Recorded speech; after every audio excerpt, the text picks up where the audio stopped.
Hey everybody, welcome back to Q2C VR Gamer. My name is Todd, and this is another first impressions playthrough of a game called Black Forge, a smithing adventure.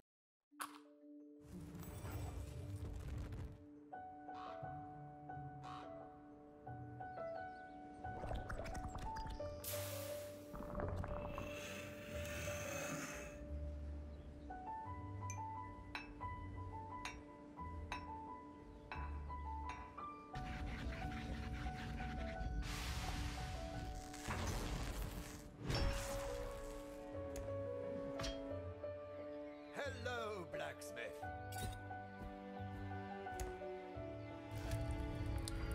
So in Black Forge, a smithing adventure, you step into the role of a blacksmith in this truly unique take on weaponsmithing inside virtual reality. Throughout the game, you take on different elements that you craft with wood, metals, fire, and of course, lightning. Who doesn't use lightning when creating weapons in a blacksmith? This game is really unique because it takes this adventure kind of storyline where you're this blacksmith that kind of lives in this little cottage that you've got all set up on this side of this mountain. This gentleman comes up to you and gives you all these requests from townspeople and people, in distress, or maybe a miner that needs a new pickaxe, or a hunter that needs a new weapon. It could be all sorts of things. But then you go back to your equipment. You make the metal, the chunk of metal in whatever size you want. Then you cut off some wood from your wood supply. You take that over to the lathe.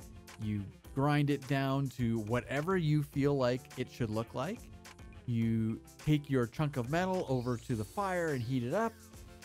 Stick it on the blacksmithing anvil and beat it with a hammer to whatever shape you feel like making. And then put these items all together to create the item that was requested from the townsfolk. So let's say little Johnny is hunting some animals and he needs a spear. That's all he tells you. He needs a spear. He may need it of a specific height. He may need it of a specific weight. But what it looks like is completely up to you. So you take your wood, you take your metal chunks, and you whittle them down or beat them down or use the grinder to make them sharp, and you turn your dagger or your spear into whatever you want it to look like, which is totally unique for this type of gameplay. Normally, you unlock a pattern or a blueprint, and it says, make this specific piece and this specific piece, and then put those two pieces together to make your hammer. That's not the case here in Black Forge, a smithing adventure. It's really all about being creative as the player. So you can make these objects into whatever you want, which to me as a creative person is so much fun. I got to make daggers and scythes and spearheads and hammers and mallets and swords and all kinds of stuff, like anything that these people could come up with that they needed help with, or they're on their own adventure and they need a specific piece of equipment. They would come to the blacksmith and you would make it for them. There's all sorts of settings in the menus, which I love in these games, all the way down to, of course, turning off music, which I like. But honestly, in this game, I think I would listen to the music. I did have it off for most of my gameplay. I spent maybe 2 or 3 hours playing.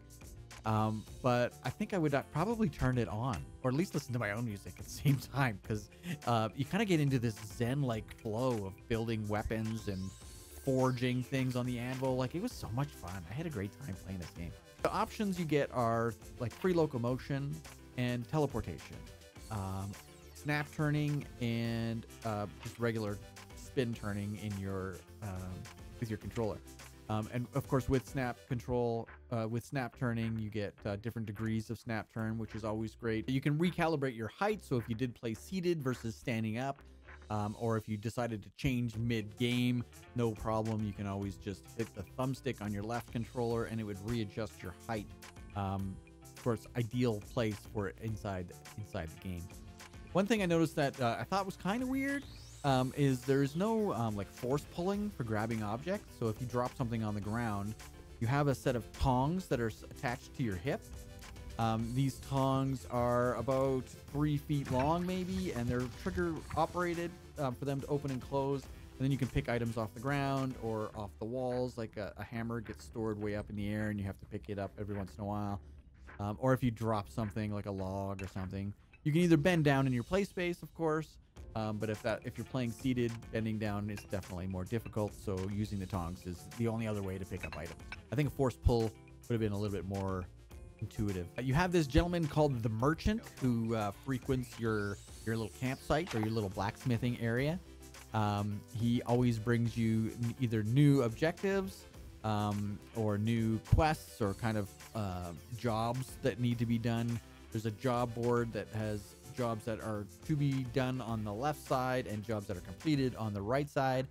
And he's the one that kind of, facilitates he's like the middleman between you and the end person who's getting the product that you've created. The only other character I encountered during my playtime was the Fire Spirit. And it's a little critter, it kind of looks like a little rabbit or something that lives inside the furnace or inside your fire, inside the middle of your blacksmith, your little workshop. And you feed him logs and he comes alive and turns the fire super hot. And then if you're blacksmithing any metal objects, if they start to cool down too much, you have to reheat them so that you can continue to forge with them. So you would throw that item into the fire and your little Fire Spirit rabbit thing, it runs into the fire and grabs it once it's ready and brings it back to you so you can continue on with your weaponsmithing. There's a couple other areas in the kind of forge area inside your workshop that indicate things like height and weight of the objects that you're creating. So some people might request an item that's heavier than 3 rocks or that's really heavy. Or he may request something that is of average height or maybe super tall or super short if it's like an axe. Or like I said, super tall if it's a staff or a spear or something like that. So there's these little weighing and measuring areas so you can make sure that you get your patterns just right. But the best part about this game, and I think what it's all about really, is the creativity. You can make the hammer that is ordered look however you want it to look. You can make the scythe that I had to create. I just made it up as I went. Like, it is unbelievable how creative you get to be. And when you get it to the anvil, you put all your little parts together, use, the lightning of Thor to smash it onto your anvil, and it fuses everything together so that your product becomes this finished masterpiece. It was so satisfying the first time I did. I was like, I just created this thing and it's what I wanted. It's not what they told me to make. It's what I wanted to make. It's super cool. Black Forge, a smithing adventure, comes from an indie developer out of Sweden named Mana Brigade and was published by Fast Travel Games.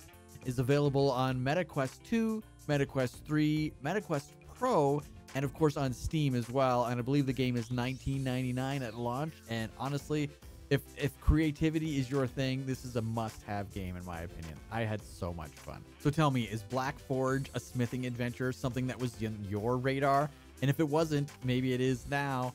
Thanks for watching, everybody. Make sure you hit that like button if you liked the video. Subscribe to the channel if you haven't already. And we will see you on the next one.